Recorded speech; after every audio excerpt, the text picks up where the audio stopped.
चलिए, तो last lecture में हम लोग CGPSC mains 2023 paper number 7 part 1 के आपका पेपर डिस्कशन हम लोग किए थे।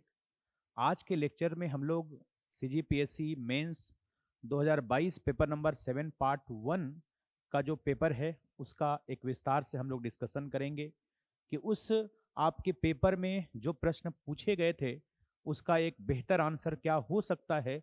उस पर आज का लेक्चर हमारा विस्तार से उस विषय पर हम लोग डिस्कस करेंगे।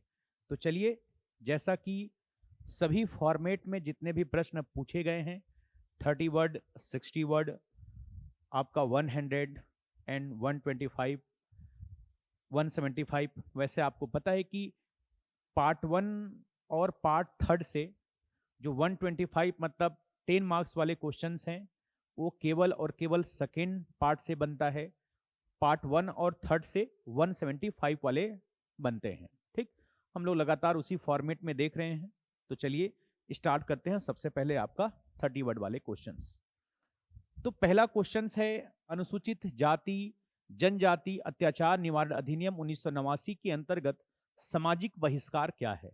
What is social boycott person under the scheduled caste and scheduled tribe prevention of atrocity act 1989। लगातार हम लोग हर साल के पेपर में जब आप देखेंगे तो आपको अनुसूचित जाति जनजाति अत्याचार निवारण अधिनियम 1989 से आपको कोई ऐसा साल नहीं है जहां से आपको क्वेश्चंस नहीं मिलेंगे।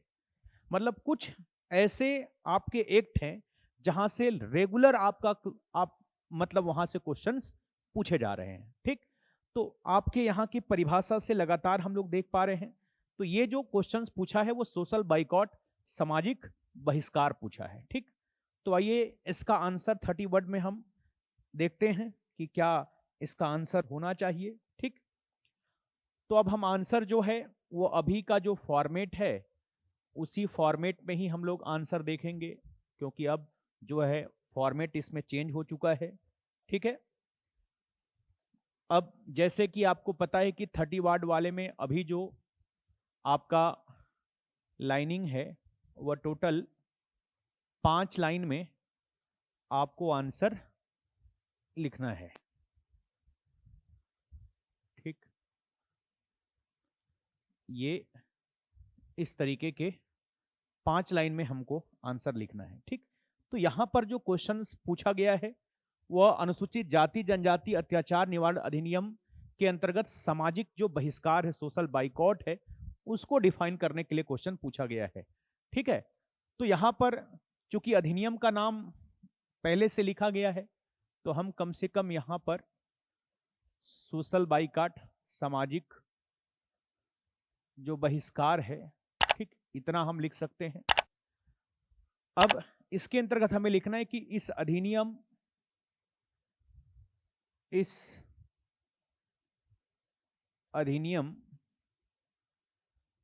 के अंतर्गत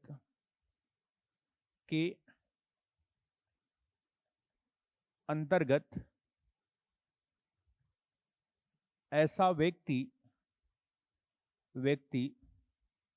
जो SC ST नहीं है, SC ST सदस्य के साथ निम्न कार्य करे तो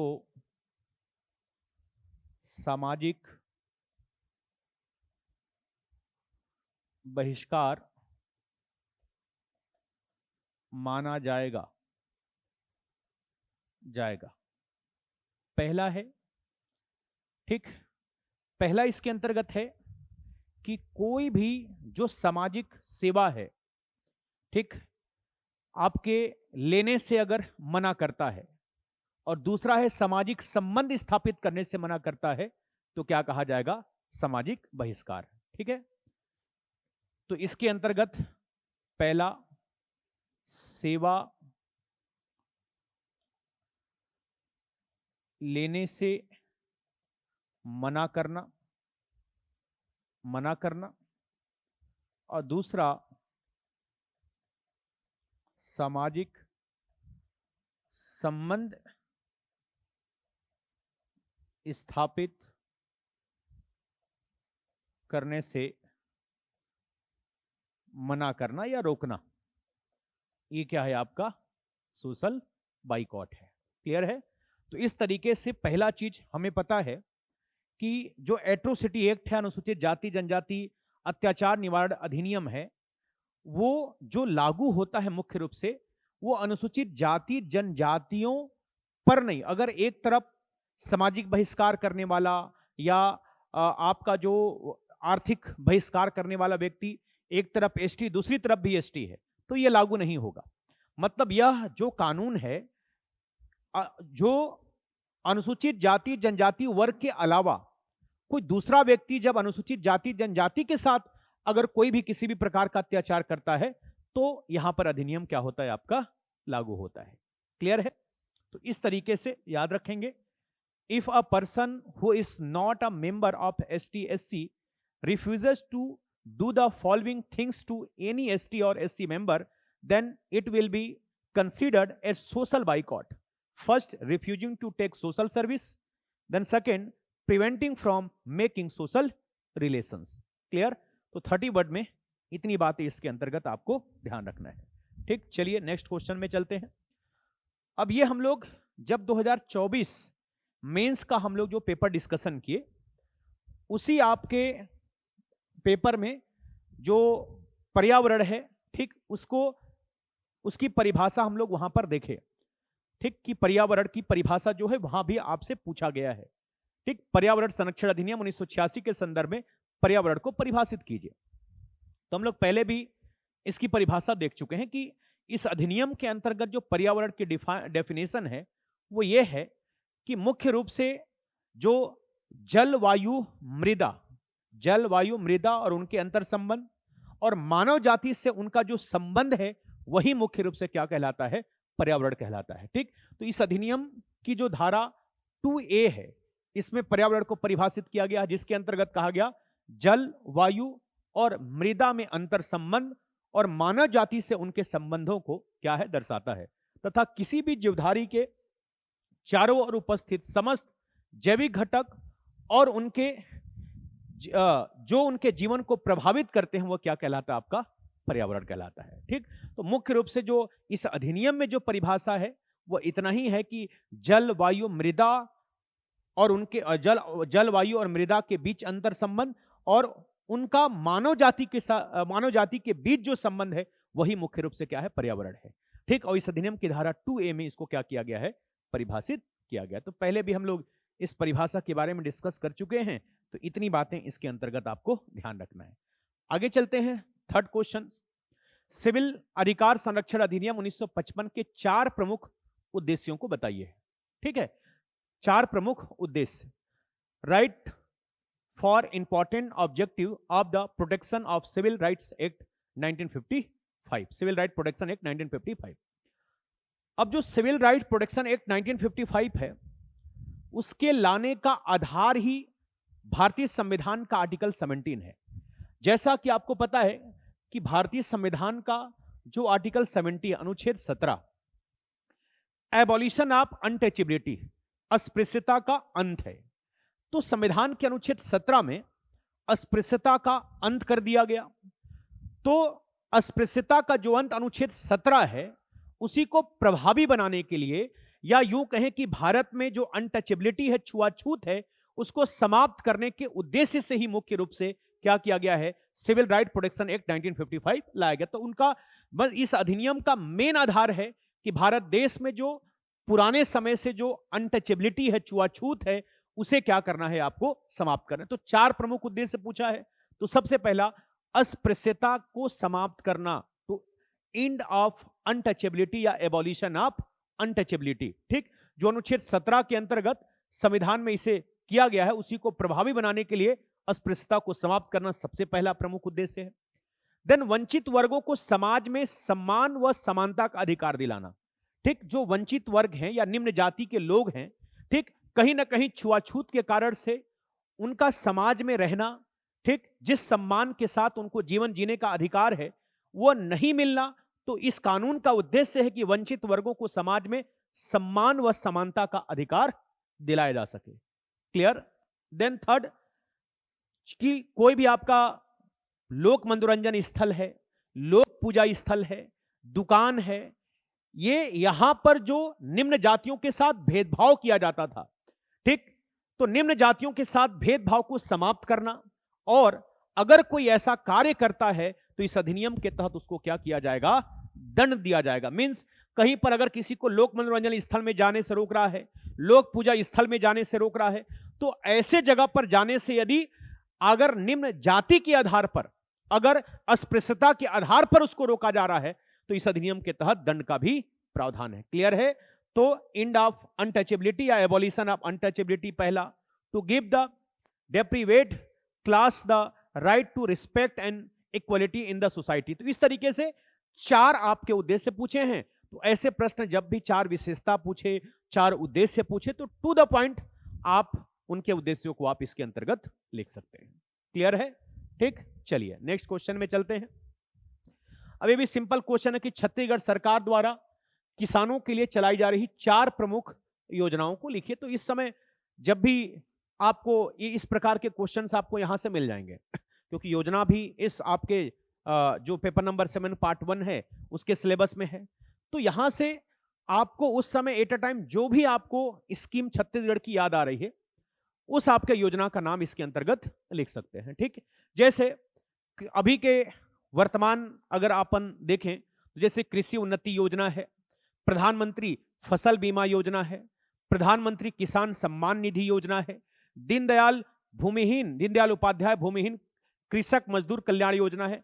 तो जो भी आपको, मतलब सिंपल प्रश्न है कि जो भी छत्तीसगढ़ की किसानों के लिए जो योजनाएं चलाई जा रही है, तो जो भी आपको स्कीम एट अ टाइम याद आता है उसको आप यहां पर इसका आंसर के रूप में लिख सकते हैं। इसमें देखिए आपको जैसे किसान के लिए पूछा है, हो सकता है स्वास्थ्य क्षेत्र में चलाई जा रही छत्तीसगढ़ की 4 योजनाओं का नाम पूछ ले, सामाजिक कल्याण सोशल वेलफेयर से रिलेटेड आपके किसी 4 योजनाओं का नाम पूछ ले। तो इस तरीके के इंटरव्यू में भी क्वेश्चन पूछे जाते हैं और आपका प्री और मेंस में भी क्वेश्चन पूछा, में से मेंस में इस तरीके के क्वेश्चन पूछे जाते हैं। क्लियर है। तो सिंपल है, 4 योजनाओं का नाम इसके अंतर्गत आपको लिखना है। ठीक, आगे चलते हैं कि प्रक्रिया बताइए जब पुलिस अधिकारी वारंट के बिना गिरफ्तार करने के लिए अपने अधीनस्थ को क्या करता है, प्रतिनियुक्त करता है। ठीक, तो याद रखिएगा कि जैसे एक तो हम लोग ये जानते हैं कि जो अपराध है वो 2 प्रकार का होता है, एक कॉग्निजेबल ऑफेंस होता है, एक नॉन कॉग्निजेबल ऑफेंस होता है, संज्ञेय अपराध एंड असंज्ञेय अपराध। तो जो संज्ञेय अपराध है, ठीक, जो कॉग्निजेबल ऑफेंस है, वो कॉग्निजेबल ऑफेंस में जो मतलब जो गंभीर अपराध है, गंभीर अपराध मींस जैसे हत्या है, रेप है, ऐसे किसी गंभीर अपराध में जनरली वारंट की जरूरत नहीं पड़ती है। लेकिन बाकी जो असंज्ञेय अपराध है उसमें संविधान के अंतर्गत अनुच्छेद 22 में अधिकार है कि आपको जब भी कोई अगर गिरफ्तार करे तो आपको कारण जानने का अधिकार, मतलब वारंट के बिना उसकी गिरफ्तारी नहीं की जा सकती है। अब यहां पर जो क्वेश्चन आ रहा है कि जब पुलिस अधिकारी वारंट के बिना गिरफ्तार करने के लिए अपने अधीनस्थ को प्रतिनियुक्ति करता है, तो इसके संदर्भ में है कि सीआरपीसी की जो सेक्शन 55 है, ठीक, धारा 55, तो धारा 55 के अंतर्गत जब पुलिस अधिकारी बिना वारंट के किसी गिरफ्तारी के लिए अगर ये नियुक्त करेगा, तो सबसे पहले कि उसे जो अधीनस्थ को नियुक्त करेगा तो एक लिखित आदेश देना सबसे जरूरी है। ठीक, क्या लिखित आदेश देना अनिवार्य है और गिरफ्तार किए जाने वाले व्यक्ति का नाम उसमें लिखा जाना चाहिए कि किसे क्या करना है, गिरफ्तार करना है। क्लियर। तो याद रखिएगा सीआरपीसी की धारा 55 के अनुसार जब किसी पुलिस स्टेशन का अधिकारी या जांच करने वाला जो कोई भी पुलिस अधिकारी वारंट के बिना गिरफ्तारी के लिए अपने अधीनस्थ को नियुक्त करता है, तो उसके लिए क्या एक लिखित आदेश देना होगा और गिरफ्तार किए जाने वाले व्यक्ति का नाम उसके अंतर्गत लिखा जाना चाहिए। क्लियर है। तो सामान्य जानकारी के तौर पर इसको याद रखिएगा। ठीक, क्या कि अगर कोई पुलिस अधिकारी बिना वारंट के किसी को गिरफ्तार करने के लिए प्रतिनियुक्त करता है तो लिखित आदेश देना सबसे जरूरी है और उसके अंतर्गत उसका नाम भी लिखा जाना चाहिए। ठीक, चलिए आगे बढ़ते हैं।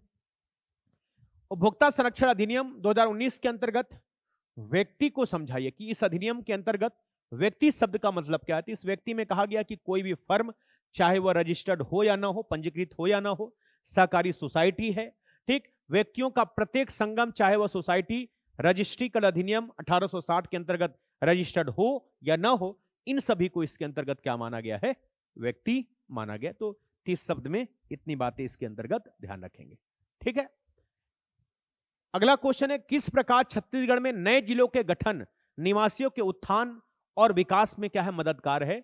How establishment of new district in Chhattisgarh helpful to tick residents in their welfare and development. अब देखिए, जैसे छत्तीसगढ़ का जब 1 नवंबर 2000 को गठन हुआ, तो उस समय छत्तीसगढ़ में जिलों की संख्या कितनी थी? 16, और वर्तमान में जिलों की संख्या कितना है? 33 है। अर्थात अगर आप बात करें तो टोटल 17 जिले 2000 से, ठीक, के बाद टोटल अब तक जो जिलों की संख्या है कितना बढ़ चुका है? 17 जिले। तो जिलों के गठन को लेकर अगर हम बात करें तो छत्तीसगढ़ में नए जिलों का गठन निवासियों के विकास में कई तरह का मदद करता है, जिसके अंतर्गत सबसे पहला, ठीक, जो एडमिनिस्ट्रेटिव डिसेंट्रलाइजेशन है, प्रशासनिक विकेंद्रीकरण, कम से कम प्रशासन की जो शक्तियां हैं वो कम से कम अंतिम व्यक्ति तक पहुंचता है, प्रशासन आसान होता है। तो सबसे पहला प्रशासनिक विकेंद्रीकरण, ठीक, कहने का मतलब एडमिनिस्ट्रेटिव डिसेंट्रलाइजेशन। बेहतर कनेक्टिविटी हो जाती है। अब जैसे कोई जिला है, अब जिला का जो मुख्यालय है, सारे प्रशासनिक अधिकारी हेडक्वार्टर में बैठते हैं।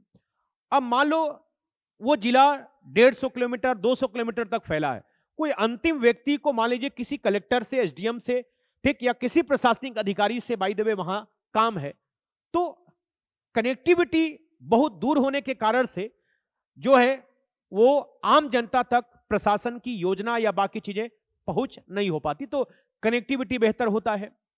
स्थानीय संस्थाओं का, ठीक, संस्थानों का प्रभावी उपयोग, देन जीवन स्तर में भी सुधार।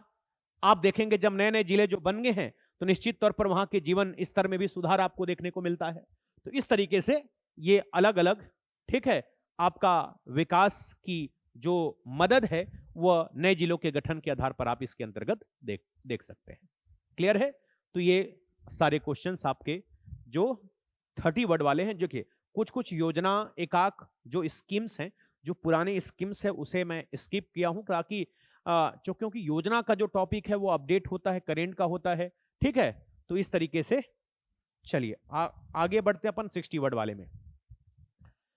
60 वर्ड वाले में पहला है कि घरेलू हिंसा से महिला का संरक्षण अधिनियम 2005 के अंतर्गत संरक्षण अधिकारी के कर्तव्य एवं कृत्य लिखिए, ठीक है। अब जैसा कि मैं बार बार कह रहा हूं कि पेपर नंबर 7 पार्ट 1 में कुछ ऐसे अधिनियम है जहां से रेगुलर क्वेश्चन बन रहे हैं, ठीक, जिसमें atrocity act, civil right protection act 1955, domestic violence act 2005, ठीक, या सूचना प्रौद्योगिकी अधिनियम, यहां से क्वेश्चन मिल जा रहा है, कंज्यूमर प्रोटेक्शन एक्ट। तो लगभग ये कुछ 6-7 जो 5-6 अधिनियम है वहां से आपको लगातार क्वेश्चंस आपको देखने को मिल जाएंगे, ठीक है। अब यहां पर जो संरक्षण अधिकारी है, संरक्षण अधिकारी, तो ध्यान रखेंगे कि यहां पर जो संरक्षण अधिकारी है इसमें यह है कि राज्य सरकार आवश्यकता के अनुसार जितना आवश्यक हो उतना संरक्षण अधिकारी की नियुक्ति कर सकती। इस अधिनियम के अंतर्गत संरक्षण अधिकारी का रोल बहुत महत्वपूर्ण है। घरेलू हिंसा से संबंधित सारे मामलों की रिपोर्ट तैयार करना, मजिस्ट्रेट तक प्रस्तुत करना, उसका डेटा रखना, ये सारा जो प्रोटेक्शन ऑफिसर संरक्षण अधिकारी है उसका ही मुख्य रूप से क्या है, आपका यहां पर दायित्व है, ठीक है। इस अधिनियम में कहा भी गया है कि संरक्षण अधिकारी संभवतः कौन होनी चाहिए, एक महिला होनी चाहिए। क्यों? क्योंकि अब एक महिला जब किसी भी घरेलू हिंसा के बारे में शिकायत कराती है तो बिना किसी हिचकिचाहट के वो महिला के सामने वो अपनी बातें रख सके। इसलिए इस अधिनियम में संभवतः जब सुनवाई हो तो महिला जज हो, संभवतः संरक्षण अधिकारी की नियुक्ति भी सरकार संभवतः मतलब ये ध्यान रखेगी कि महिला की ही क्या करे, वो नियुक्ति करे। क्लियर है? अब यहां पर जो कर्तव्य है वो क्या है, तो इस अधिनियम की धारा 9 में संरक्षण अधिकारी के कर्तव्य और कृत्य क्या किए गए हैं आपका बताया गया है। क्या है? तो घरेलू हिंसा की घटनाओं का संज्ञान लेना। ठीक, घरेलू हिंसा से संबंधित जो भी मामले हैं उसका संज्ञान लेना, ठीक, आपका संरक्षण अधिकारी का कर्तव्य है। या जो भी आपका इससे संबंधित रिपोर्ट है उसका तैयार करने का कर्तव्य जो है वो संरक्षण अधिकारी का है। घरेलू हिंसा की शिकायत पर रिपोर्ट बनाकर पुलिस और मजिस्ट्रेट को सौंपना। ठीक, निशुल्क विधिक सहायता, मतलब यहां पर फ्री लीगल एड है, निशुल्क विधिक सहायता देना। ऐसे सरकारी या गैर सरकारी संस्थाओं की एक सूची तैयार करना जो इस अधिनियम के तहत जो पीड़ित महिलाएं हैं उनका आश्रय, चिकित्सकीय सहायता, ठीक, और कानूनी सहायता क्या कर सके वो दे सके। साथ ही साथ मेडिकल जांच कराकर, जैसे 5वां इसी के अंतर्गत है कि मेडिकल जांच कराकर,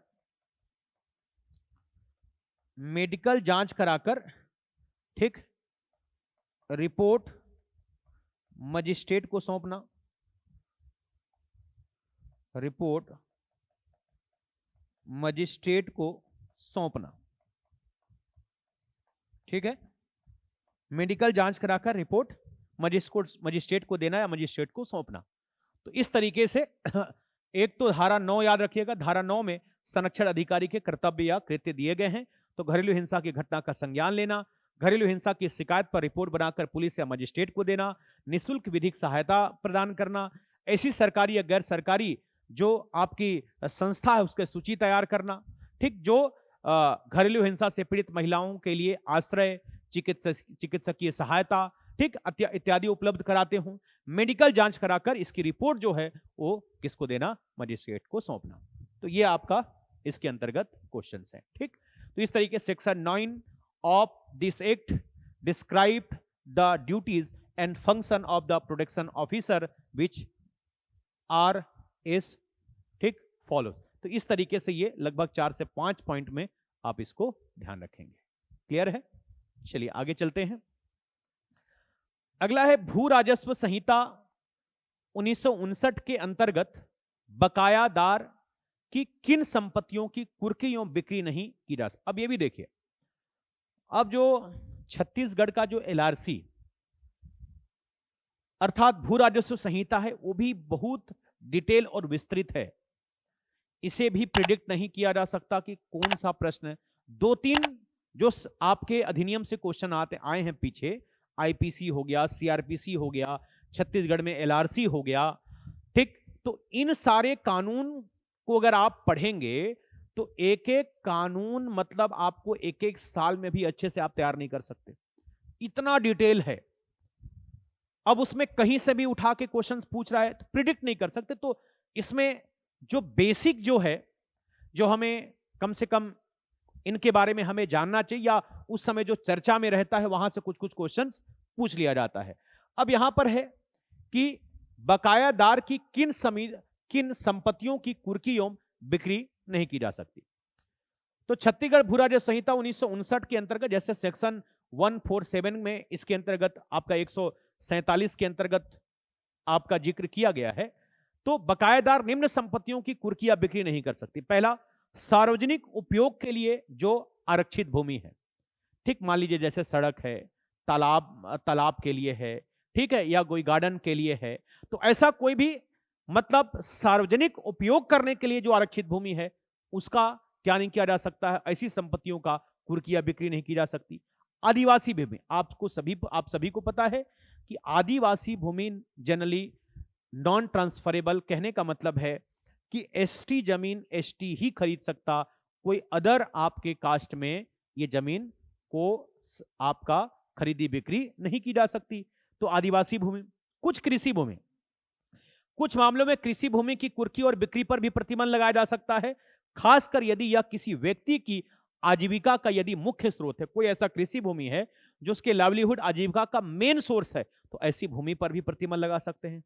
कुछ अन्य भूमि जैसे कि चारागाह या वन भूमि को भी विशेष प्रयोजन के लिए आरक्षित किया जा सकता है और कुर्की और बिक्री भी सीमित की जा सकती है। ठीक है, चलिए नेक्स्ट क्वेश्चंस में आगे अपन बढ़ते हैं। अगला है छत्तीसगढ़ भाड़ा नियंत्रण अधिनियम 2011 में उल्लेखित किराएदारों को प्राप्त अधिकार। अब एक सबसे महत्वपूर्ण बात है, छत्तीसगढ़ अधिनियम को लेकर बड़ा चिंता होता है कि आपके सिलेबस में केवल इतना ही मेंशन है कि छत्तीसगढ़ से संबंधित जो सोशल लेजिस्लेशन है वो आपको पढ़ना है, सामाजिक विधान। मतलब नाम नहीं लिखा गया है कि कौन कौन सा एक्ट होगा। तो इससे एक बड़ा चैलेंज होता है कि अब इतने सारे अधिनियम में किस अधिनियम से क्वेश्चन आ जाए। अब देखिए, अब भाड़ा नियंत्रण अधिनियम से एक किरायादार के पास क्या अधिकार है वो आपसे पूछा गया है। तो खैर इसमें कॉमन सेंस में भी अगर कुछ चीजें लिख सकते हैं तो लिखा जा सकता है, लेकिन हर चीज को यहां से हर कानून को पढ़ा नहीं जा सकता है। तो क्या क्या अधिकार है देखो। तो अगर कोई किरायादार है, ठीक है, तो उसे क्या अधिकार है? शांत व सुरक्षित रहने का अधिकार। मतलब जहां पर भी जो किराया में लिया है वहां पर वो शांत और सुरक्षित रूप से वहां पर रह सकता है। यदि वो नियमित रूप से अगर किराए का भुगतान कर रहा है तो आवास का वो आनंद ले सकता है। मतलब वो उस घर में, ठीक है, बेहतर और सुरक्षित रूप से, आनंदित रूप से क्या कर सकता है? वो रह सकता है। आवश्यक सेवाओं की आपूर्ति का अधिकार है कि अर्थात मतलब वहां पर बिजली, पानी इत्यादि की जो बेसिक आवश्यकता है, ठीक, अगर वो किराया चुका रहा है तो उसका अधिकार है कि ये चीजें वहां पर सुविधाएं होनी चाहिए। किराएदारी समझौते के प्रति अगर जैसे मान लीजिए एग्रीमेंट होता है किराए, मतलब जो मालिक और किराएदार के बीच, तो उसकी एक प्रति प्राप्त करने का अधिकार है। मानक किराया, एक स्टैंडर्ड जो आपका रेंट है, मान लीजिए कई बार एग्रीमेंट बनता है तो एक स्टैंडर्ड, मतलब बहुत ज्यादा किराया न होकर एक स्टैंडर्ड जो किराया है उसे तय करने का भी उसको क्या है? अधिकार है। तो इस छत्तीसगढ़ भाड़ा नियंत्रण अधिनियम 2011 के अंतर्गत एक किराएदार को ये क्या है? निम्नलिखित अधिकार प्राप्त है। ठीक बन जाएगा। तो ये आपके 4 से 5 बिंदुओं में इसका आंसर आप देख सकते हैं। क्लियर? आगे बढ़ते हैं कि छत्तीसगढ़ निजी नियोजन अभिकरण विनियमन अधिनियम 2013 के अंतर्गत निजी नियोजन अभिकरणों के कृत्य एवं दायित्वों को लिखिए। अब इस अधिनियम के तहत निजी नियोजन अभिकरणों के मुख्य कार्य क्या क्या, मुख्य कार्य एवं दायित्व क्या क्या है? देखिए, पंजीकरण और विनियमन, लाइसेंस जारी करना, शिकायतों का निवारण करना, निरीक्षण एवं जांच करना, नियमों का पालन सुनिश्चित करना, जागरूकता फैलाना। ठीक, तो ये टू द पॉइंट है। और मैं कह रहा हूं कि अब आप ऐसे अधिनियमों को प्रिडिक्ट नहीं कर सकते। हो सकता है कि यहां पर यह अधिनियम से क्वेश्चन आया, आगे छत्तीसगढ़ के और किसी अधिनियम से क्वेश्चन पूछ सकता है। जनरली उस वर्ष के जो हाईलाइटेड कुछ घटनाएं होती, इंसिडेंट होते हैं, उस आधार पर यह क्वेश्चन पूछ लिया जाता है। तो इस तरीके से 5 से 6 बिंदुओं में इसके कार्य एवं कर्तव्य आप बता सकते हैं। क्लियर? अब आते हैं सेक्शन नंबर 3, भारतीय संविधान के अंतर्गत प्रदत्त महिलाओं एवं बच्चों के अधिकार पर प्रकाश डालिए। ठीक है, अब देखिए, बताना है आपको कि भारतीय संविधान के अंतर्गत कहां कहां पर महिलाओं और बच्चों के लिए विशेष प्रावधान है। ठीक, तो इसको टू द पॉइंट अगर हम देखें कि इसे इसका आंसर क्या हो सकता है। ठीक,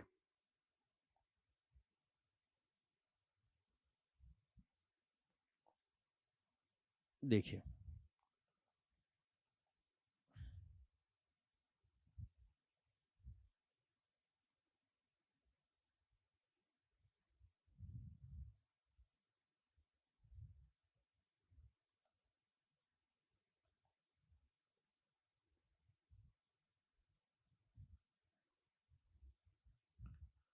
ये इस तरीके से 8 नंबर वाले के अंतर्गत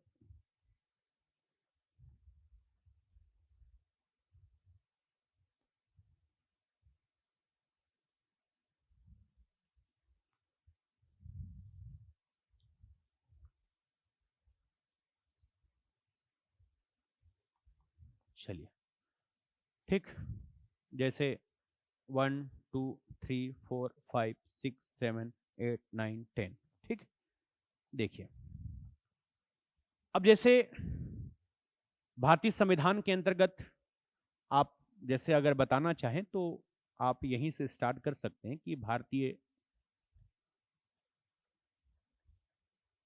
संविधान के अंतर्गत ठीक, महिलाओं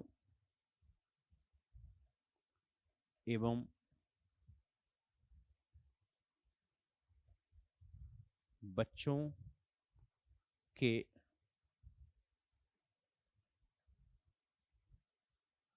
निम्नलिखित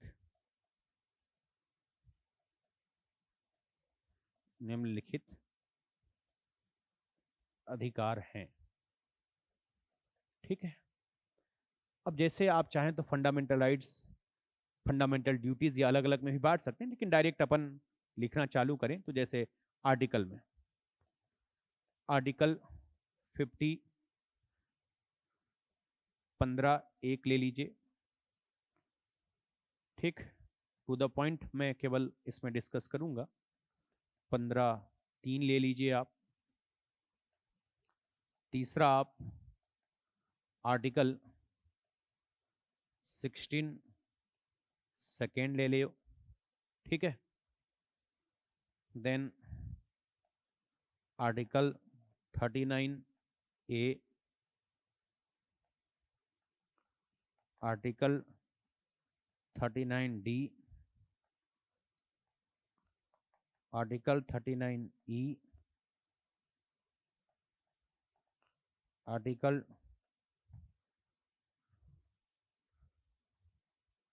इसके साथ मौलिक अधिकार में और अगर देखें तो बच्चों के लिए 24 का भी जिक्र किया जा सकता है। ठीक, 243D और 243, ठीक है, ZT। ठीक, ये इस तरीके से आप बता सकते हैं। ठीक, 15(1) जैसे अगर बात करूं तो संविधान का 15 जो है सोशल इक्वालिटी है, सामाजिक समानता है। तो सामाजिक समानता के अंतर्गत 15(1) कहता है कि राज्य किसी भी नागरिक के साथ उसके जाति, धर्म, मूल वंश, जन्म स्थान एवं जेंडर या सेक्स के आधार पर भेदभाव नहीं करेगी। मतलब यहां पर अंडरलाइन जो है वो है आपका लिंग के आधार पर, ठीक, अर्थात जेंडर्स के आधार पर भेदभाव नहीं किया जाएगा। 15(1) वहीं पर 15(3) कहता है, 15(3) कहता है कि अगर राज्य महिला और बच्चों के लिए विशेष प्रावधान करती है तो यह सामाजिक समानता का उल्लंघन नहीं है। ठीक, तो 15(1) तरफ मतलब 15(1) में कहता है कि राज्य जाति, धर्म, मूल वंश, जन्म स्थान, जेंडर के आधार पर भेदभाव नहीं करेगी। देन 15(3) अगर राज्य महिला और बच्चों के लिए कुछ विशेष प्रावधान करती है, ठीक है, तो उस परिस्थिति में सामाजिक समानता का उल्लंघन नहीं होगा। देन 16 सेकेंड में सेम राज्य लोक नियोजन मतलब नियुक्ति और रोजगार में, राज्य नियुक्ति और रोजगार में किसी भी नागरिक के साथ केवल जाति, धर्म, मूल वंश, जन्म स्थान, ठीक, जेंडर, निवास, आपका उद्भव, इसमें टोटल 7 चीजें हैं। तो यहां पर भी जेंडर के आधार पर आपको भेदभाव करने से प्रतिबंध किया गया है। 39A में महिला एवं पुरुष सभी को आजीविका के पर्याप्त साधन पाने का क्या है, अधिकार है। क्लियर। 39D में equal work and equal payment है, समान कार्य के लिए समान वेतन।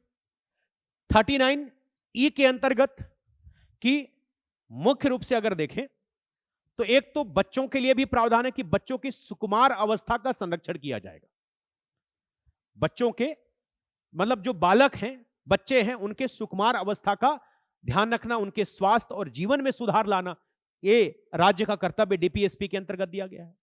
देन आप फंडामेंटल ड्यूटीज के अंतर्गत भी देख सकते हैं कि फंडामेंटल ड्यूटीज या मौलिक कर्तव्य में भी कहा गया कि ऐसी प्रथाओं का त्याग करें जो महिलाओं के सम्मान और गरिमा के विरुद्ध है।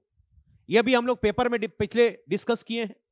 देन महिलाओं के आरक्षण के संदर्भ में आपका 243 में पंचायत में आरक्षण, 243 ZT में नगरीय निकाय में आरक्षण, जैसे छत्तीसगढ़ में पंचायतों में महिलाओं को 50% आरक्षण है। ठीक, 243 ZT में नगरीय निकाय में आरक्षण है। 106 संविधान संशोधन के तहत लोकसभा विधानसभा में आरक्षण के लिए आपका संविधान संशोधन पास हो चुका है, अभी लागू नहीं है लेकिन उसका भी हम जिक्र इसके अंतर्गत कर सकते हैं। क्लियर है? ठीक। देन जो सरकार कहीं ना कहीं डीपीएसपी के आधार पर ही जो बच्चों के लिए, जैसे आप डीपीएसपी में देखेंगे कि जो बच्चों के लिए प्ले स्कूल का प्रावधान करती है, आंगनबाड़ी के माध्यम से रेडी टू ईट का प्रावधान करती है, तो ऐसे भी ये सारी चीजें हम इस आपके आंसर के अंतर्गत लिख सकते हैं। क्लियर है? ठीक, तो इसको ध्यान रखिएगा। आगे बढ़ते हैं। भ्रष्टाचार निवारण अधिनियम 1988 के अंतर्गत लोक सेवक को परिभाषित कीजिए। ठीक, लोक सेवक। अब इस अधिनियम में जो लोक सेवक की जो परिभाषा बताई गई है, इस अधिनियम की 2C में कहा गया कि कोई भी व्यक्ति जो सरकारी सेवा में है, ठीक, जो सरकारी सेवा या वेतन पर है, अपने लोक कर्तव्यों के निर्वहन के एवज में वो वेतन, फीस, ठीक, या पारिश्रमिक के रूप में यदि भुगतान प्राप्त करता है, वो क्या कहलाता है? लोक सेवक। क्लियर? तो यहां पर जो लोक सेवक को परिभाषित किया गया वो ये है कि अपने लोक कर्तव्यों के निर्वहन के बदले में अगर वह वेतन, पारिश्रमिक या फीस के रूप में ग्रहण करता है, वो क्या कहलाता है? आपका लोक सेवक। इसके अलावा कोई व्यक्ति जो किसी लोक प्राधिकरण की सेवा या उसके वेतन पर है, कोई व्यक्ति जो किसी केंद्र या राज्य के अधीन स्थापित निगम या सरकार की सहायता प्राप्त, ठीक, प्राप्त या कंपनी अधिनियम 1956 के तहत पंजीकृत किसी सरकारी कंपनी की सेवा या वेतन पर है, कोई न्यायाधीश जिसके अंतर्गत ऐसा कोई व्यक्ति किन्हीं न्याय निर्णय कृत्यों का चाहे वह स्वयं या किसी व्यक्ति के निकाय के सदस्य के रूप में निर्वहन के लिए विधि द्वारा प्राधिकृत किया गया है, कोई व्यक्ति जो न्याय सेवा किसी कर्तव्य का पालन करने में न्यायालय द्वारा प्राधिकृत किया गया है। ठीक, तो सही मायने में देखो इस अधिनियम के अंतर्गत जो लोक सेवक की परिभाषा वो यही है, ठीक, कि ऐसा कोई भी व्यक्ति जो लोक कर्तव्यों के निर्वहन के एवज में क्या करता है, वो वेतन, पारिश्रमिक या फीस के रूप में प्राप्त करता है, और वो जो सरकार की नियम कानून के अधीन वो काम करता है, वो क्या है? आपका लोक सेवक है। क्लियर है? तो इस तरीके से इसके अंतर्गत आप ध्यान रखेंगे। ठीक, आगे चलते हैं। सूचना प्रौद्योगिकी अधिनियम 2000 के अंतर्गत इलेक्ट्रॉनिक गवर्नेंस क्या है? ठीक, इलेक्ट्रॉनिक गवर्नेंस देखिए, अब इलेक्ट्रॉनिक गवर्नेंस का यदि आप अर्थ देखेंगे तो किसी देश के नागरिकों को सरकार सूचना व सेवा प्रदान करने के लिए संचार एवं सूचना प्रौद्योगिकी का समन्वित प्रयोग करना, इसके संबंध में केंद्र सरकार सन 2000 में सूचना प्रौद्योगिकी अधिनियम पारित किया। ठीक, कहने का मतलब है कि आज के समय में जितना भी गवर्नमेंटल वर्क हो रहे हैं, सरकारी काम सब इलेक्ट्रॉनिक है, तो उसे सही, प्रमाणित और सुरक्षित करने के पर्पज से, और अगर कोई भी डेटा को किसी भी तरीके से मिसयूज करता है तो इस अधिनियम के तहत उसको दंडित करने का प्रावधान है। तो इसमें क्या क्या बातें इसके अंतर्गत की इलेक्ट्रॉनिक गवर्नेंस के अंतर्गत अगर बात करें तो किसी देश के नागरिकों को सरकार सूचना एवं सेवा प्रदान करने के लिए संचार एवं सूचना प्रौद्योगिकी का समन्वित प्रयोग करना।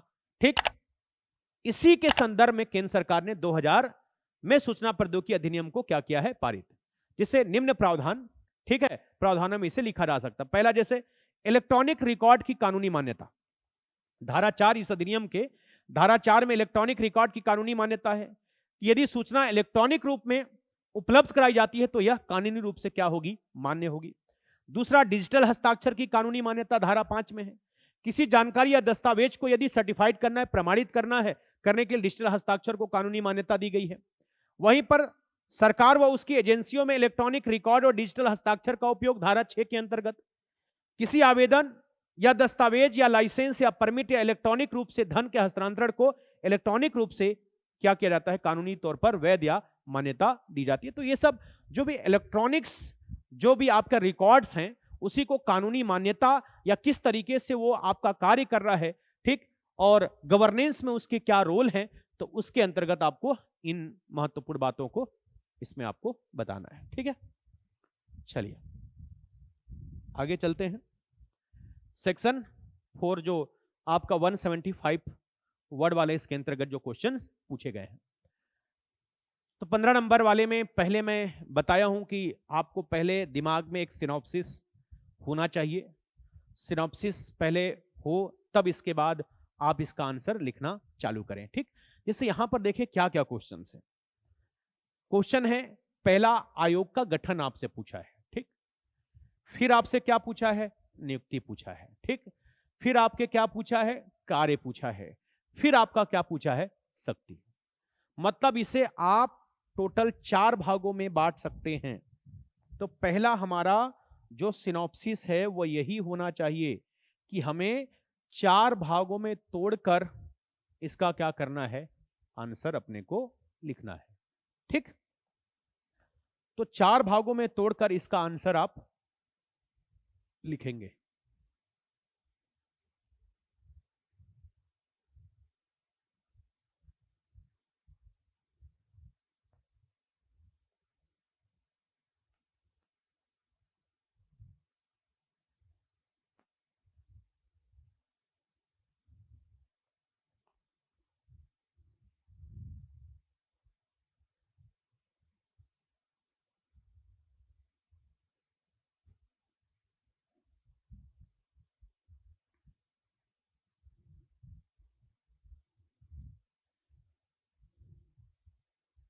ठीक, तो जैसे सबसे पहले इसके अंतर्गत जब सिनॉप्सिस अपन बनाए तो सबसे पहले आपको इसमें क्या पूछा जा रहा है कि जो एनएचआरसी है, ठीक, उसका क्या पूछ रहा है, गठन।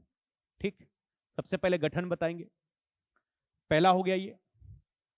गठन के बाद आपको जो एनएचआरसी है, राष्ट्रीय मानव अधिकार आयोग के जो अध्यक्ष एवं जो सदस्य है उसकी क्या पूछ रहा है, आपका नियुक्ति। तो नियुक्ति प्रक्रिया आपको बताना है। तीसरे नंबर में आपसे क्या पूछ रहा है, एनएचआरसी के कार्य पूछ रहा है। चौथे नंबर पर क्या पूछ रहा है, एनएचआरसी की शक्तियां पूछ रहा है। क्लियर? ये 4 भागों में बांटकर हम इसका आंसर देखते हैं। अपने आप में ये तोड़कर अलग अलग 30-30, 60-60 शब्द में भी क्वेश्चन पूछा गया है। सबको मिलाकर आपसे ये 15 नंबर का क्वेश्चन पूछा गया है। ठीक, अब जैसे अगर मान लो स्टार्ट करते हैं तो सबसे पहले आपको क्या है, गठन। ठीक, गठन पहले यदि धारा याद है तो बहुत अच्छी बात है। जैसे गठन की बात करूं तो ये है धारा 3, नियुक्ति है धारा 4 में। क्लास के दौरान ये पूरे सेक्शंस को आपको याद कराता हूं अच्छे से।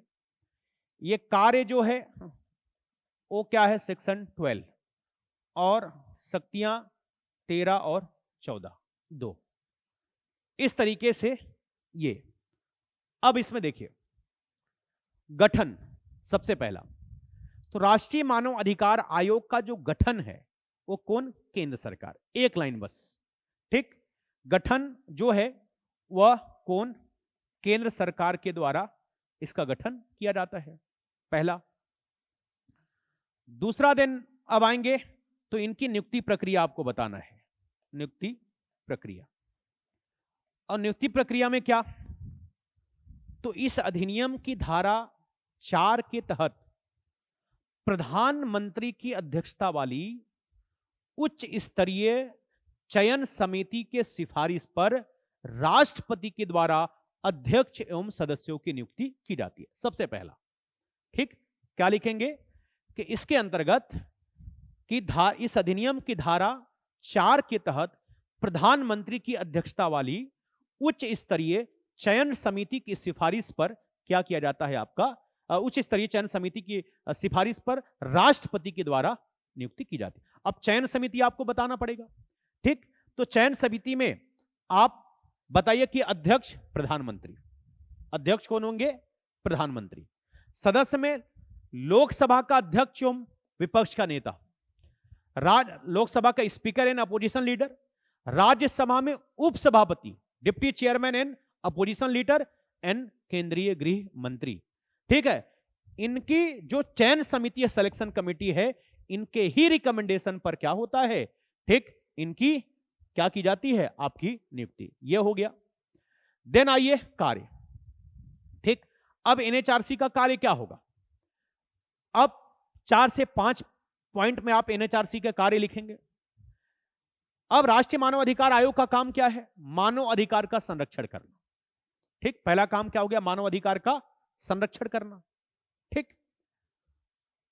इसके साथ साथ उन उल्लंघनों की जांच करना जो लोक सेवकों के द्वारा मानव अधिकार के उल्लंघनों को रोकने में असफल रहे हों।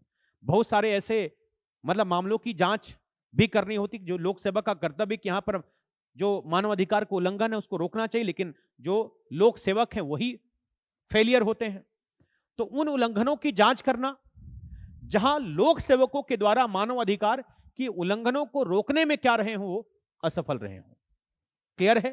ठीक, ये हो गया। तीसरा, उन कानूनों की समीक्षा करना जिस कानून में मानव अधिकार के उल्लंघन की संभावना है। ठीक, उन कानूनों की समीक्षा करना, उन स्थानों का निरीक्षण करना जहां पर मानव अधिकार का उल्लंघन होता है, जैसे जेल है, पुलिस थाने हैं, यहां पर। ठीक, तो इस तरीके से लगभग 4, 5, 6 बिंदुओं पर आप इसमें क्या कर सकते हैं, उनके कार्य को लिख सकते हैं। जागरूकता मतलब अवेयरनेस फैलाना, मानव अधिकार के प्रति लोगों में जागरूकता लाना। ठीक है, या मानव अधिकार के क्षेत्र में जो संस्थाएं या एनजीओ काम कर रहे हैं उनको मोटिवेट करना। ठीक, ये सारे मानव अधिकार आयोग के क्या है, कार्य। अब शक्तियां जो हैं, शक्तियां 2 है। 13 में जांच से संबंधित शक्तियां हैं, 14 में इन्वेस्टिगेशन से रिलेटेड शक्तियां हैं। तो 13 में जांच से संबंधित शक्तियों में कहा गया कि जांच से संबंधित एनएचआरसी की वही शक्ति है जो सीपीसी के तहत, ठीक है, सिविल प्रोसीजर कोड के तहत एक सिविल न्यायालय को होता है। सिविल न्यायालय को जो अधिकार प्राप्त होता है वही अधिकार मानव अधिकार आयोग को भी है, राष्ट्रीय मानव अधिकार आयोग। अर्थात क्या क्या है? समन जारी कर सकती है आयोग, मतलब किसी को इंटरोगेशन के लिए बुला सकती है। ठीक, समन जारी करने का अधिकार। किसी भी विभाग से कोई रिपोर्ट, ठीक, दस्तावेज, अभिलेख मंगवाने का अधिकार है। आवश्यकता पड़ेगी तो कोई समिति या आयोग का गठन भी कर सकती है जांच के मामले में। तो ये सारे अधिकार प्राप्त है जांच से संबंधित। देन 14 में, धारा 14 में इन्वेस्टिगेशन से रिलेटेड अधिकार है। ठीक, अन्वेषण से संबंधित। इसमें भी 14 में कहा गया कि राष्ट्रीय मानव अधिकार आयोग को यह अधिकार है, ठीक, कि केंद्र सरकार और राज्य सरकार की सहमति से केंद्र एवं राज्य के भीतर जो भी इन्वेस्टिगेशन एजेंसियां हैं या उसके जो पदाधिकारी हैं, ठीक, उसका भी जांच के मामले में क्या कर सकती है। मान लीजिए कोई एनआईए है, सीबीआई है, किसी मामले की जांच करनी है तो ये केंद्र सरकार की एजेंसियां, उसका भी वो क्या कर सकती है, प्रयोग कर सकती है। तो इस तरीके से इतनी बातें इस आपके 15 नंबर में प्रॉपर फॉर्मेटिंग के साथ आसानी से आप लिख सकते हैं। जब मैं क्वेश्चन कराता हूं क्लास के दौरान तो ये बहुत आसान टू द पॉइंट अपन इसको इसके अंतर्गत देखते हैं, तो इतना इसके अंतर्गत बहुत पर्याप्त होगा। ठीक, देन अब इसके अथवा में एक क्वेश्चन पूछा गया, ये सारे चीजों को आप ध्यान रखिएगा जैसे मैंने बताया उसी फॉर्मेट में। सूचना के अधिकार अधिनियम 2005 की प्रमुख विशेषताओं पर प्रकाश डालिए। इस अधिनियम के संरक्षण में संवर्धन हेतु वर्तमान छत्तीसगढ़ सरकार द्वारा किए गए विशिष्ट प्रयासों को बताइए। ठीक है, तो देखो, सरकार के कार्यों में पारदर्शिता लाने एवं उनके कार्यों की सूचना जनता तक पहुंचाने के लिए सूचना का अधिकार अधिनियम 2005 12 अक्टूबर 2005 को इसे क्या किया गया, लागू किया। इसकी प्रमुख विशेषताएं क्या? तो सभी नागरिकों को सूचना का अधिकार प्रदान करना, पारदर्शिता एवं जवाबदेहिता को सुनिश्चित करना। मतलब अधिनियम का उद्देश्य यह है कि सरकारी कामकाज में पारदर्शिता और जवाबदेहिता को क्या किया जाए, बढ़ाया जा सके। इसलिए गांधी जी ने कहा भी था कि सुराज व सुशासन वाली सरकार वो है जिसके पास छिपाने के लिए कुछ ना हो। ठीक है, तो पारदर्शिता एवं जवाबदेहिता को सुनिश्चित करना। लोक सूचना अधिकारी की नियुक्ति, प्रत्येक सार्वजनिक प्राधिकरण को एक लोक सूचना अधिकारी की नियुक्ति करना है। समय सीमा की बाध्यता है कि अगर कोई सामान्य अगर सूचना मांगा गया, ठीक, 30 दिन के भीतर आपको सूचना प्रदान करना है। अगर कोई शरीर या जीवन से जुड़ा हुआ है तो 48 घंटे के अंदर आपको सूचना देना है।